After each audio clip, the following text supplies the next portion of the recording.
अस्सलाम वालेकुम, welcome to healthy food secrets. कैसे हैं आप सब? उम्मीद है आप खैरियत से होंगे।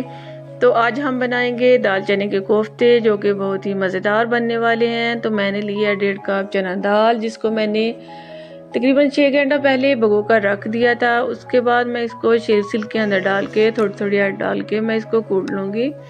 तो दाल हमारी कूट चुकी है। अब मैं इसको प्यारे से बोल के अंदर शिफ्ट करूँगी और शिफ्ट करने के बाद इसके अंदर मैं डालूंगी बारीक कटी हुई सब्ज़ मिर्चें और बारीक कटे हुए प्याज इसके अंदर डालूंगी। फिर उसके बाद मैं डालूंगी 1 टीस्पून ज़ीरा और 1 टीस्पून खुश्क धनिया और 1 टीस्पून लाल मिर्च, हाफ टीस्पून हल्दी और 1 टीस्पून नमक। फिर मैं हाथ के साथ इनको अच्छी तरह से मिक्स कर लूँगी।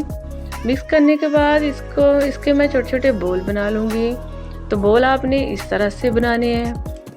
तो बोल बनाने के बाद आप इनको प्लेट के अंदर रख दें। देखिए बोल हमारे तैयार हो चुके हैं।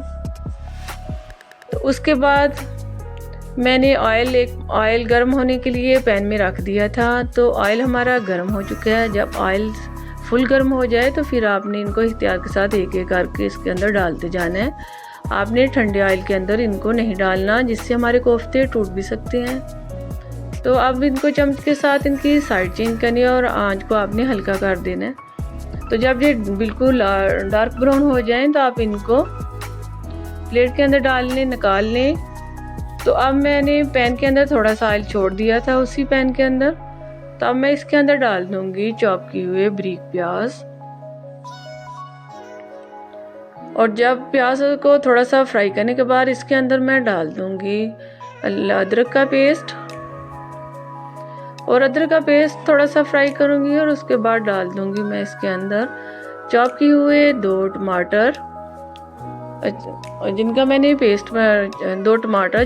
पेस्ट बना दिया था वो इसके अंदर ऐड करूंगी और इनको मैं थोड़ा सा भून लूंगी। भूनने के बाद इसके अंदर मैं डालूंगी 1 टीस्पून लाल मिर्च, हाफ टीस्पून हल्दी और 1 टीस्पून नमक और थोड़ा सा पानी ऐड करके इस मसाले को मैं अच्छी तरह से भूनूंगी ताकि ग्रेवी हमारी अच्छी तरह से तैयार हो जाए। और फिर मैं इसके अंदर मैंने 3 सब्ज़ इलायचियाँ और 1 दालचीनी और बड़ी इलायची इसके अंदर ऐड किया, जिससे ग्रेवी में बहुत अच्छा जायका बनता है। और अब ग्रेवी हमारी तैयार हो चुकी है। अब मैं इसके अंदर कोफ्ते ऐड कर दूंगी। कोफ्तों को मैं थोड़ा सा फ्राई करूंगी। फ्राई करने के बाद इसको मैं थोड़ा सा पानी ऐड करके मैं दम पे लगा दूंगी।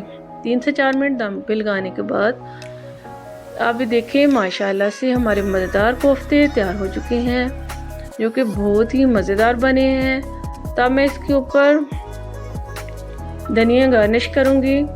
तो अब मैं आपको प्लेट के अंदर डिश आउट करती हूँ।